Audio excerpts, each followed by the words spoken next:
안녕하세요. 제 채널을 구독하시는 여러분들 너무너무 오래간만에 뵙네요. 제가 그동안 좀 일이 좀 있어가지고 영상으로 여러분 오래간만에 찾아뵙게 됩니다. 정말 오래간만입니다. 날씨도 이제 추워가지고 겨울로 들어가는 이제 그때네요. 저도 옷도 좀 갈아입고 점퍼 하나 입고, 그리고 오늘 중요한 세 가지 일에 대해서 소식을 전하려고 영상을 또 급작스럽게 켜고 나왔습니다. 오늘 세 가지의 주제는 뭐냐? 첫째, 제가 이제 그동안 좀 근황을 좀 말씀을 좀 드려야 될 것 같아요. 너무 오랫동안 나타나지 않아서 걱정하시는 분들도 연락이 많이 좀 있었고, 두 번째, 오늘 이제 메인 토픽 중에 하나는 본래 우리가 그동안 이제 러시아로 갈까 미국으로 갈까 그 영상을 제가 쭉 연속 기획을 해 오다가 몇 가지 옵션이 더 생겼어요. 그냥 머리가 좀 더 복잡해졌어. 첫 번째 이제 옵션은 뭐냐면, 바로 미국으로 들어가게 되면은 지난번에 그 ISF인가 하는 선적하기 이전에, 한국에서 차량을 선적하기 이전에 ISF라고 하는 서류를 만들어서 미국에서 출항 전에 허가를 맡아야 돼요. 그게 꼭 마치 그 에스타라고 그러나요? ESTA, 이스탄가, 에스탄가, whatever. 그거를 해야 우리가 이제 비행기를 타고 미국에 갈 수 있듯이, 미국에 들어오는 모든 항만에서 컨테이너나 로로선을 타고 들어오는 모든 정규 화물선들은 폭발물이라든지 또 마약이라든지 또는 이제 불법 수출입을 해가지고 수배상에 있는 어떤 차량이라든지 이런 것들을 가름하기 위해서 미국에서는 그런 안전장치로 인해 가지고 그 항공 그 비행기를 타고 가면은 ESTA를 작성해야 되는 거와 마찬가지로 차량의 모든 그 선적물들도 그 ISF라고 하는 파일링을 해야 됩니다. 그래서 이제 그 문제 때문에 이 한국에서 이거를 취급해 본 업체가 어디 있을까를 아주 백방으로 찾다 미국 길을 좀 뚫어보려다가 그거를 이제 우회를 하는 방법들을 조금 더 찾아내게 돼서 여러분들하고 이 기쁜 소식을 한번 나눠보고 싶어서 급작스럽게 카메라를 또 켰고요. 아직은 뭐 미완성 단계입니다. 여러분의 도움도 필요해요. 이따 말씀드리기로 하고, 세 번째는 이제 미국에 갔다 어떻게 미국의 은행으로 지난번 은행 계좌 계산하는 방법에 대해서 말씀을 드렸죠. 단지 이제 또 어젠가 우리 고객님한테, 구독자님한테 급작스럽게 또 연락이 와가지고 한국에서 외환을 미국으로 보내는데 또는 돈을 들고 나가는데 여러 가지 제한 사항이 있다라는 이제 문제들을 가지고 오셔가지고, 제가 오늘 또 그 일이 조금 황당해가지고 은행에 좀 내려갔다 왔습니다. 그래서 여러 가지 이 중요한 정보들을 아직 100% 컨펌이 된 건 아닙니다만은 여러분들하고 영상 하나로 나누기에 충분한 아주 고급 정보이니까 끝까지 같이 함께 해주시면 감사하겠습니다.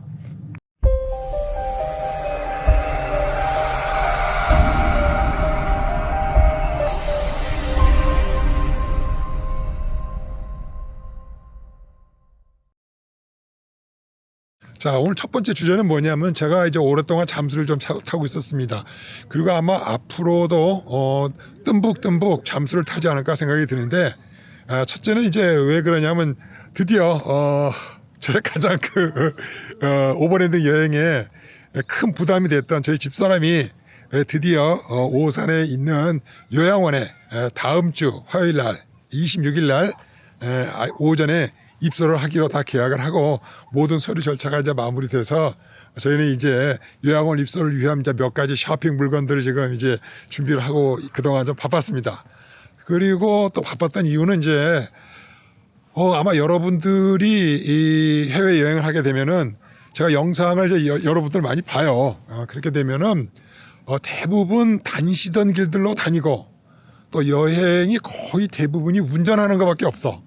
그러니까 나는 가끔가다 영상을 보고 그쪽 힘들어서 해외까지 자동차를 끌고 나갔으면은 좀 이렇게 뭡니까 뭐 밥 먹는 거, 뭐 타이어 터진 거, 뭐 운전하는 거, 그런 거 말고 조금 뭐라 그럴까, 좀 탐험심도 좀 있고, 우리가 오버랜드가 그런 거 아니에요, 그렇죠? 그리고 또 새로운 것도 발견을 해야 되잖아. 그런데도 좀 찾아가고 해야 되는데 조금 그런 게 저한테는 좀 그래. 그리고 그동안에 제가 싸돌아다니는 어떤 그 경험에 의해서 가장 시간 많이 또 소비를 했던 게 뭐냐면은, 그러면은 타국에 가가지고 뭐 어디에 볼 게 있고 어디에 가볼 만한 데가 있느냐 하는 정보가 많이 알려진 데는 뭐 괜찮은데, 진짜 우리가 이제 세계의 그 250개 국가를 한 번은 목표를 하고 있을 때 도대체 내가 길 위에 있으면서 내가 이 나라에 어디를 가봐야 되는가 하는 것들에 대한 고민이 많잖아요. 그거를 이제 여행하는 중간에 그런 거를 하시게 되면은 그 굉장히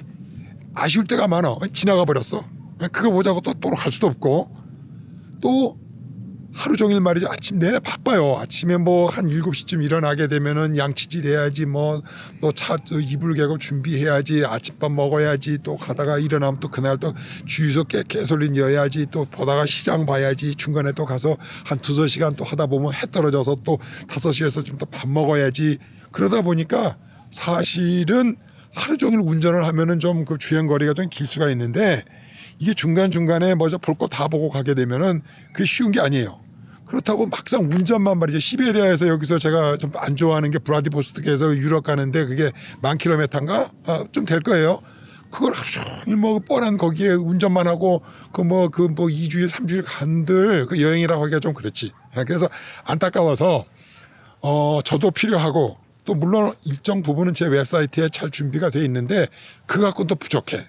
그 나만 보는 거야. 그래서 여러분들에게 공공의 이익을 위해서 제가 여기 지금 그림에 보세요. 한국만도 이렇게 가볼 데가 많아. 그러니까 전 세계 국가를 250개 국가를 다 가볼 만한 곳을 데이터베이스를 해가지고 여러분들이 여행을 할 때에 뭡니까 그 이제 지도를 보잖아요, 그죠? 이제 내비게이터 지도를 보는데 뭐 한국에 쓰는 한국에 쓰는 거 뭐야 그 네이버 그 뭐 우리나라 밖에 나가면 땡. 외국에서 뭐 카카오톡 쓴다 뭐 한국 사람하고 연결할 때는 카카오톡이 좋죠. 또 그거는 또 외국 가면은 외국인 친구들하고는 카카오톡을 잘 안 써. 다른 거 써야지, 그죠? 등등 이와 마찬가지로 구글을 많이 쓰게 되는데 뭐 구글이 뭐 예를 들어서 저기 뭐 와이파이도 터지지 않는 그런 거나 저기 데이터 통신이 안 되는 산골에 가가지고 할 수 있겠어요, 그죠? 예를 들어서 봅시다. 뭐 고비 사막에 가서 되겠어? 사하라 사막 중간에 가서 되겠냐고요? 안 되지. 자, 이래서 여러분들이 그 내비게이터를 이렇게 자주 바꾸게 되면 운전 중에 굉장히 위험해요. 그래서 지금 제가 이제 준비하고 있는 건 뭐냐? 공짜 앱. 공짜 휴대폰이나 패드나 아무데나 들어갈 수 있는 공짜 어떤 앱도 있고 거기에 들어가는 전 세계 250개 국가 지도도 공짜고 다른 데는 돈 내는 데가 많아요. 그 지도 받으면은. 그리고 지금 제가 계획하고 있는 게 250개 국가에 꼭 가봐야 될 추천 어트랙션. 그 뭐죠? 우리로서 좀 가봐야 될 곳. 험한데 가까운 모든 정보들의 GPS 정보들을 다 담아가지고 여러분들이 예를 들어서 불란서에 갔다. 그럼 거기에 이제 가볼 만한 곳이 한 300군데 돼. 그러면 이걸 보고 어디 가든지 말든지는 이제 여러분들이 취사 선택을 하지만은 써니가 추천하는 불란서에 300군데 가볼 만한데 그거 다 돌아다니려면 한 달이 걸리겠지, 그죠? 한 달 넘게 걸리겠다. 아무리 날고 뛰어도.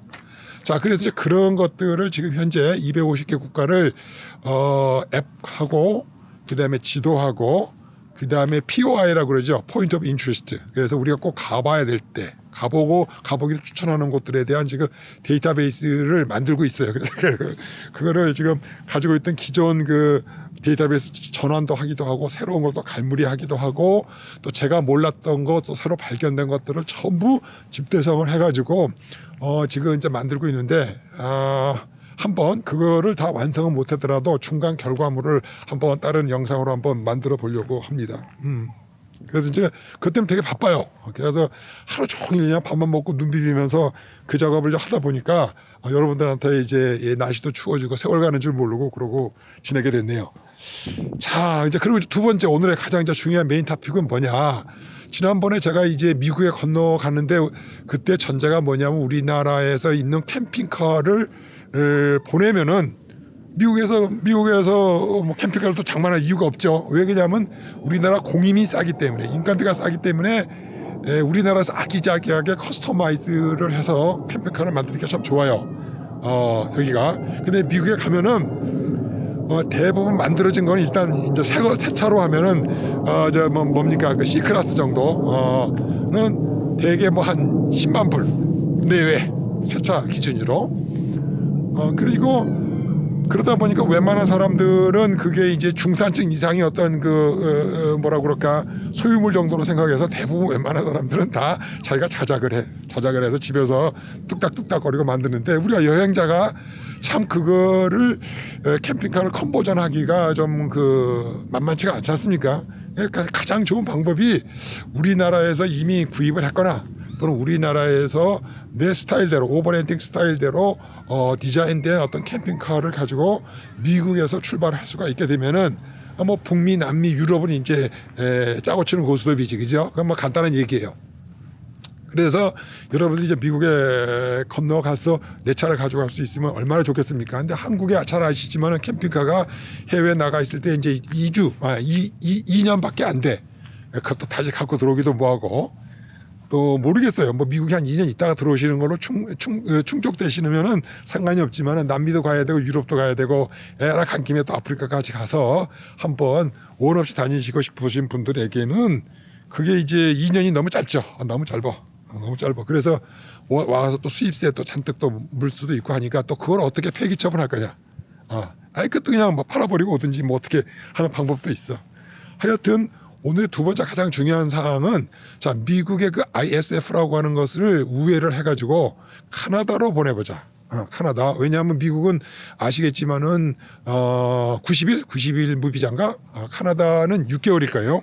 그러니까 충분하지. 그리고 이제 미국하고 카나다는 그 국경이 길잖아요, 그죠? 그러니까 카나다에 갔다가 미국 들어갔다 미국 갔다가 카나다 갔다 알라스카 갔다가 카나다를 중심으로 해서 하시면은 충분히 2년 정도의 장시간 그 여행은 가능해요.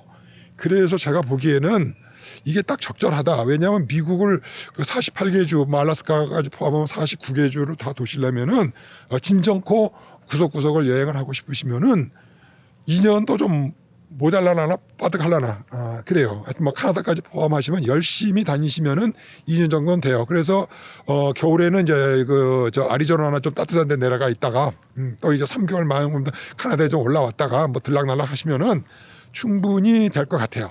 그래서 일단은 우회 도로를 서울에서 한국에서 카나다 저쪽 동부 말고 밴쿠버 카나다 뭐 서부는 밴쿠버밖에 없잖아요, 그죠?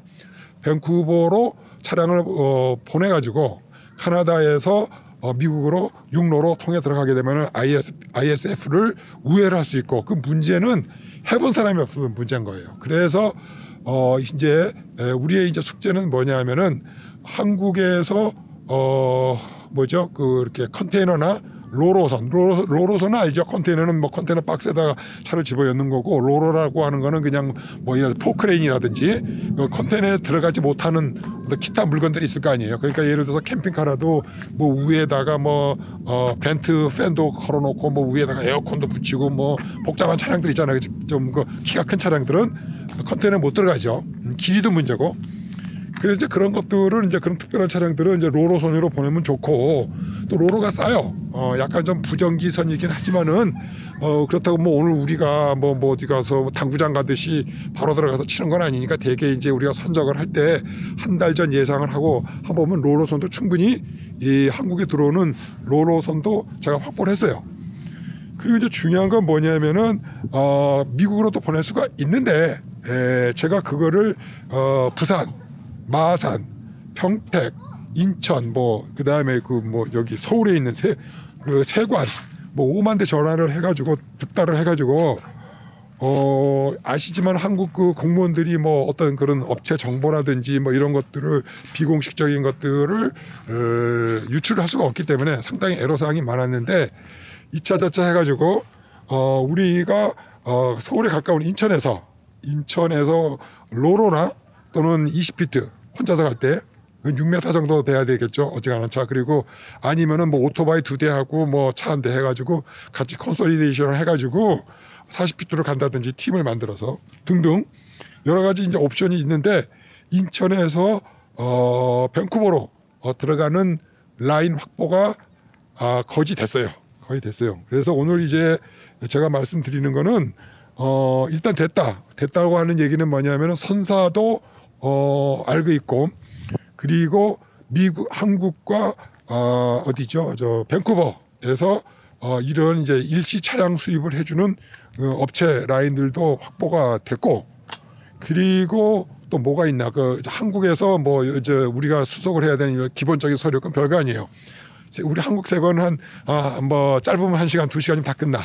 그러니까 그건 본인이 해도 되고 그 서류 리스트들은 뭐 뻔한 거니까 그건 문제가 될 거 없어요. 가장 큰 문제는 이제 보세 창구에 차가 들어가고 그다음에 이제 캐나다에서 또 밴쿠버에서 차가 내리면 우리가 보세 창구에 들어가지 못해 어떻게 하역을 해야 되고 통관 절차라든지 뭐 거기에 필요한 다큐멘테이션들을 어떻게 해야 되는지 등등 여러 가지 것들을 우리가 모르고 있는 상황에서 가야 되기 때문에 그런 것을 도와줄 수 있는 포워딩 업체들이 이제 라인업이 됐고 한 가지 이제 우리 그 구독자님들에게 좀 부탁드리는 건 제가 그 업체에다가 이지 구구장장 다 설명하기가 뭐 해가지고 내가 차가 있다고 그랬어 캠핑카가. 그래서 이제 우리 채널에 계시는 분들의 제가 여러 뭐 심지어는 저한테 다이렉트로 그 카카오톡을 보내주신 분도 많고 이메일로 오신 분도 많고 뭐 그래요. 제가 보기에는 한 30-40명 좀 연락이 오신 것 같아. 어떻게 미국 갈 거냐. 그래서 지금 제가 아시다시피 이 캠핑카가 한국에 없잖아요. 있다고 내가 거짓말 했거든. 그래서 지금 그거를 실제적인 이제 여러 가지 그 우리가 시뮬레이션 한다고 그러나? 그래서 캐나다 측에서 지금 요구를 하는 게 차량의 실내부, 그다음에 차량의 규격 있죠. 그다음에 번호판, 그다음에 기변 승인이 났나 뭐 그런 것들. 하여튼 한국 측에서 요구하는 서류를 제가 업체에 보내드려 가지고 그걸 다시 캐나다로 보내 가지고 거기에서 통관에 관계된 여러 가지 또 절차를 또 다시 한번 점검을 해보고 그리고 양측에서 발생되는 이제 비용들을 이제 또 그 에스티메이트를 만들어봐야 되니까 제가 여러분들의 도움을 청하는 부분이 바로 그럽니다. 그래서 오늘은 제가 이제 그런 루트가 있으니까 굳이 우리가 미국으로 가지 말고 그 밴쿠버하고 시애틀하고는 운전을 해가지고 3시간 거리예요. 뭐 미국에 3시간이면 뭐 점심 먹고 이빨 쑤시고 도착하는 곳이니까 바로 옆집이죠. 국경 넘어서. 그리고 제가 이제 미국하고 캐나다를 밴쿠버하고 시애틀 쪽 구간을 한 20번을 왔다 갔다 한 것 같아요. 그 구간을 캐나다 들락. 그래서 거기서는 제가 미국 차량이라서 그런지 모르지만은 뭐 들어갈 때 운전면허증만 주고 미국 그 번호판이고 그러면 또 물어보는 게 있어. 또 저 미국에서 또 캐나다에 이제 입국을 하게 되면 또 미국에서 뭐 총기 갖고 온 거 있어 없어? 없어. 그리고 뭐 예를 들어서 뭐 고기 같은 거 갖고 들어온 거 있어 없어? 뭐 과일이나 없어. 두 마디 물어보고 얼마나 있다 갈 거야? 어디 가는 거야? 그럼 나 밴쿠버 여행 가려고 그래. 뭐 그렇게 하면 뭐 그냥 아주 통상적인 얘기만 묻고 다 통과를 해요. 그래서 미국에서는 이 랜드하고 이제 바다로 들어온 건 정식 수입이죠. 정식 수입이기 때문에 대부분 다 정식 수입품들이기 때문에 무조건 다 그 ISF를 요구를 해요. 그런데 이제 퀘스천이 뭐냐? 퀘스천이 랜드로 육상으로 이렇게 그 보더 크로싱을 할 때 과연 거기 검문소에서 ISF를 요구를 하느냐? 지금 내가 알기로는 95% 요구를 하지 않아. 그냥 통과를 하는데 내가 그 국경 검문소에다가 야 그거 요구하냐 안 하냐를 내가 확답을 못 받아봤기 때문에 내가 100%라고 얘기를 못 하겠어요. 그러나 거의 안 해. 그래서 이제 나중에 이것이 조금 성사가 되면은 밴쿠버에 계시는 업체하고 연락을 해가지고 캐나다하고 미국 국경에서 또 별도의 한국 번호판을 단 차량들이 무사 통과할 수 있느냐? 뭐 미국 차량처럼 미국하고 캐나다 차량은 그냥 검색 없이 그냥 들락날락거려요. 그냥 아이디를 보여준다든지 패스포드만 보여주면 돼요. 그래서 그런 문제가 있어서 그 점이 하나가 약간 좀 미흡해요. 현재로는. 그렇지만은 ISF 문제는 제 심증상 거의 없다. 거의 95% 하고 나머지 5%는 저에게 조금 시간을 주시고 그거는 나중에 영상에 조금 확인을 해가지고 알려드릴게요. 그래서 정리 말씀을 드리면은 이런 루트들이 다 있는데 아직도 몇 가지 미완의 단계, 즉 모든 것들이 이제 두들기고 가격이고 여러분들에게 자세히 가르쳐드리기 전에는 제가 시뮬레이션을 좀 한번 해봐야 되는데 제가 뭐 번호판도 없고 아무것도 없잖아. 아무것도 없어. 그냥 지금 이제 입만 갖고 사는 거예요. 그래서 혹시 구독자님 중에서 저를 도와서 차량 내용하고 뭐 그다음에 이제 본인의 패스포드를 저에게 뭐 물론 국제면허증 필요 없어. 왜냐하면 어차피 그 가면은 뭐 사진 찍고 도장 꼭 받으면 되니까 그런 필요 없고 제일 중요한 게 이제 차량에 관한 거고 그 차량의 이제 소유주가 누구라는 거를 제가 해서 저쪽에 카나다 쪽에 보내서 견적을 받아보고 여러 가지 통관 절차들을 좀 확인을 해봐야 되는데 제가 그게 없어요. 그래서 한 분 아주 열성적인 한 분에 저한테 연락을 주시면은 제가 보답으로 이 일이 되게끔 업체부터 시작을 해서 모든 거를 제가 할 수 있는 역량에서는 정보도 드리고 한번 건너갈 수 있게 제가 적극 밀어드리겠다.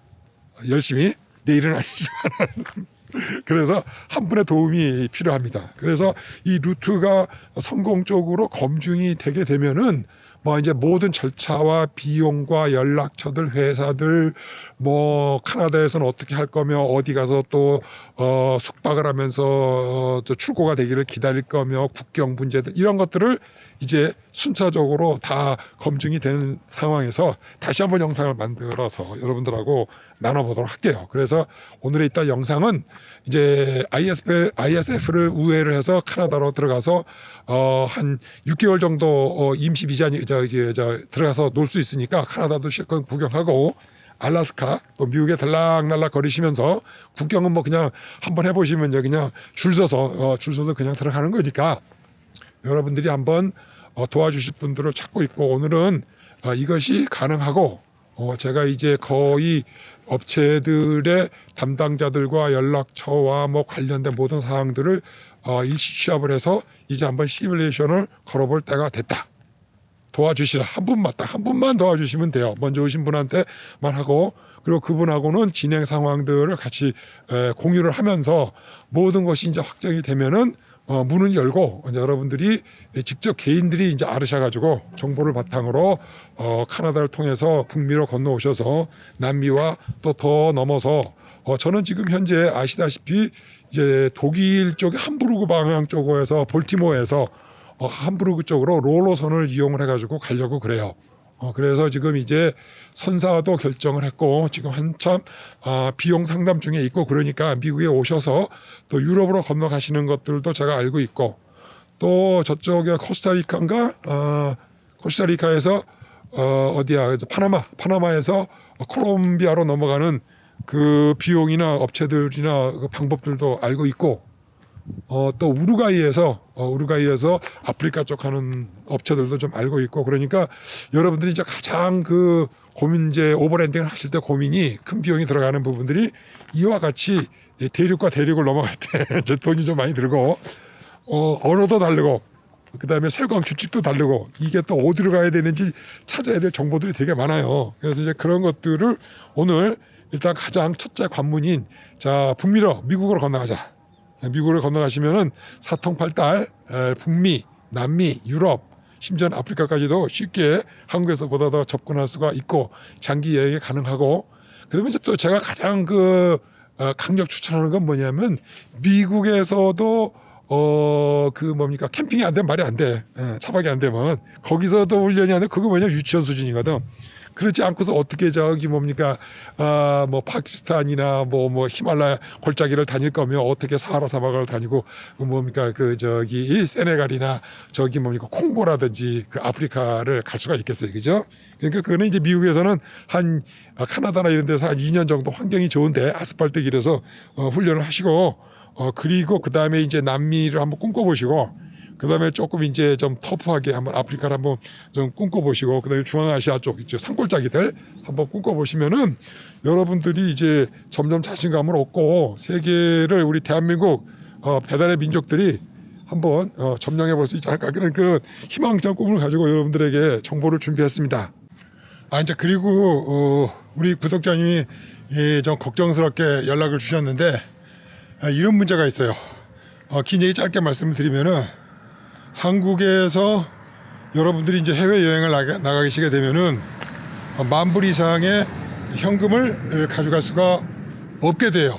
이 10,000불이라는 것은 이제 1인당 10,000불이 아니고 여러분들이 티켓팅을 하잖아요. 그러면 뭐 나하고 우리 집사람하고 한 팀이 돼가지고 같이 티켓팅을 하는 한 팀당 최대 여행 경비로 가져갈 수 있는 게 현금 10,000불이에요. 여러분들 아시다시피 요즘에 그 도란빠 아저씨가 들어와가지고 환율이 많이 뛰기도 하고 나라가 이제 장사가 수출입도 잘 안 되고 경제가 많이 어려워서 그런지 환율이 급속하게 올라가고 그러지 않습니까? 그게 오늘 기준으로 하시게 되면은 여러분이 표를 보시게 되면은 현금을 10,000달러로 캐시를 가지고 가게 되면은 제일 비싼 가격에 구매를 하게 돼요. 뭐 1달러당 뭐 거의 뭐 몇십 원씩 주고 가야 돼요. 근데 이제 여러분이 다른 방법 중에 한국에 있는 돈을 미국으로 미국 통장으로 전입을 하기 위해서는 우리가 그때 캠핑카를 만약에 미국에서 구입하거나 뭐 장비를 구입하거나 해서 어느 정도의 10,000불 이상의 자금이 움직여야 될 경우에는 그거 어떻게 해요? 신용카드로 뭐 여러분들 얼마나 있는지 잘 모르겠지만은 예를 들어서 뭐 캠핑카를 뭐 중고로 한 5만 불에 산다 그러면 뭐 6,500만 원 정도 되잖아요. 7천만 원 정도 세금 내고 어쩌고 저쩌고. 그럼 그런 돈을 쉽사리 현금 갖고 다닐 수도 없고 그래요. 그래서 이제 제일 안전하고 싼 방법이 뭐냐? TT라고 하는 거예요. 전신환. 텔레그래픽 트랜스퍼라고 하죠. TT라고 보통 말을 하는데 전신으로 보내고 제가 옛날에 경험으로 봤을 때는 이제 그 TT도 달러보다는 싼데 1달러당 은행에서 기준 환율에 뭐 예를 들어서 10원이면 10원을 더해갖고 그렇게 계산을 해요. 그런데 이제 TT는 또 거래 그게 따라서 요율을 측정할 수가 있어. 그러니까 그게 무슨 뜻이냐? 보통 1달러에 10원을 이제 은행에서 남겨 먹었다. 그러면은 저는 예전에 사업할 때 돈을 송금하고 그러면 2.5원 내지 3원 정도를 1달러에다 추가를 해가지고 은행하고 딜을 해가지고 해요. 근데 그거는 이제 지점에서 못하고 지점에도 깎아달라 그러면 또 깎아줘. 근데 이제 어떤 레벨 이하로 우수 고객인데 깎아줘야 되겠다. 그러면 이제 본사에 또 허가를 전화해가지고 허가 맡으면은 또 그렇게 해서 TT 요율도 뭐 지금 제 생각을 갖다서 한 1달러에 한 3원? 뭐 5만 불을 보낸다 그러면 큰 돈이잖아요. 그죠? 그래서 그렇게 이제 큰 돈들이 전신환으로 넘어가게 되면은 은행하고 딜을 미리 해놓으시고 필요할 때 미국에서 TT를 하시든 아니면 한국에 앉으셔가지고 한국에서 미국으로 미국 통장으로 쏘시든지 그건 이제 형편에 따라서 하시면 되고 지난번 영상을 복기를 해보면은 미국의 구자를 외국인으로서 은행 구자를 열기 위해서는 Individual Tax Identification Number라고 그랬죠. 그게 ITN, Individual Tax Number를 IRS가 이제 미국 이제 세무서 이름이에요. 그래서 IRS.gov 거버먼트에 들어가서 IRS.gov에 들어가셔가지고 한국에서 신청하실 수도 있고 미국 가서 하실 수도 있고 그래서 그러면 이제 넘버가 나와요. 그거가 뭐냐면은 그거를 그 신원을 가지고 돈의 흐름을 한국과 미국에서 이제 추적을 하는 거예요. 그러니까 당연히 등록을 하시게 되면은 미국의 은행을 개설할 수가 있습니다. 은행 중에서도 제가 지난번에 영상에서 또 언급을 해드렸습니다만은 찰스 슈왑이라고 하는 은행에 가시게 되면은 거기서 직불 카드를 만드시게 되면은 전 세계 어느 비자와 마스터카드가 비자 카드가 통용이 되는 어느 나라에서든지 아무런 수수료 없이 현금을 캐시아웃 할 수도 있고 어떤 게 구매도 할 수도 있고 그렇기 때문에 환전 수수료나 일체 뭐 전신환 수수료나 ATM 수수료가 일체 공짜인 그런 카드를 한번 소개해드린 적이 있죠. 그러니까 이제 그게 장기간 여행을 하시게 되면 상당히 개이득이에요. 그래서 ITN을 받으시라. 그리고 미국에 가서 기왕이면은 뭐 체이스나 뭐 뱅크 오브 아메리카 흔해 빠진 은행들이 있는데 거기서 이자도 거의 안 줘요. 그래서 한번 찰스 슈왑이라고 하는 은행을 찾으셔가지고 거기서 지불 카드를 만들어 보시기를 권면한다. 그 베너핏 중에 하나가 이제 전 세계 어디 여행을 하더라도 그런 수수료가 없이 그달에 당일날 환율로 1대1로 아무런 수수료 없이 여행을 할 수가 있고 현금 관리가 아주 쉽죠. 조금만 왜냐하면 뭐 우즈베키스탄 갔다 그러면 또 돈 얼마 쓸지 모르니까 많이 또 인출을 해. 그럼 또 나갈 때면 또 필요가 없어. 어떡할 거야? 우즈베키스탄 돈을 예를 들어서 그렇기 때문에 그때 소액으로도 이렇게 뽑았을 수도 있고 그렇기 때문에 상당히 개이득이 된 카드이기 때문에 여러분에게 추천을 해드렸습니다. 자, 그러면은 이 TT로 우리가 이제 보낼 때 일반적으로 우리가 현금을 갖고 나가게 되면은 은행이나 세무당국에 신고를 해가지고 3만 불까지 달러 종이로 된 돈을 가지고 나갈 수가 있다고 그래요. 그건 내가 확인 안 해봤어. 그런데 여행을 다니면서 현금 덩어리를 3만 불씩 들고 다니는 거는 상당히 그 목숨하고 돈줄하고 같이 엮어 갖고 다니는 거기 때문에 그건 만불도 그렇게 추천하지 않아. 그리고 당연히 한국에서도 그렇고 만불 이상씩 갖고 가게 되는 거는 신고를 해야 돼요. 뭐 신고라는 게 별거 없어. 그냥 사무실에 가서 이게 패스포드 인적사항 조건 몇 불 가져간다 뭐 이렇게 쓰고 하면은 걔네들이 등록을 해서 나중에 얘네들이 이제 뭐 불법 자금 유치라든지 뭐 마약 자금 이동이라든지 이런 것들을 추적하는데 데이터로 쓰는 거니까 그거는 뭐냐면은 여러분이 만약에 3만 불을 가지고 미국에 들어갔다. 그래도 또 공항에서 신고해야 돼. 그거 안 걸리면 다 몰수당해. 그리고 몰수당하고 이제 앉아서 재판 결과 나오면은 페널티가 뭐 40%인가 그래요.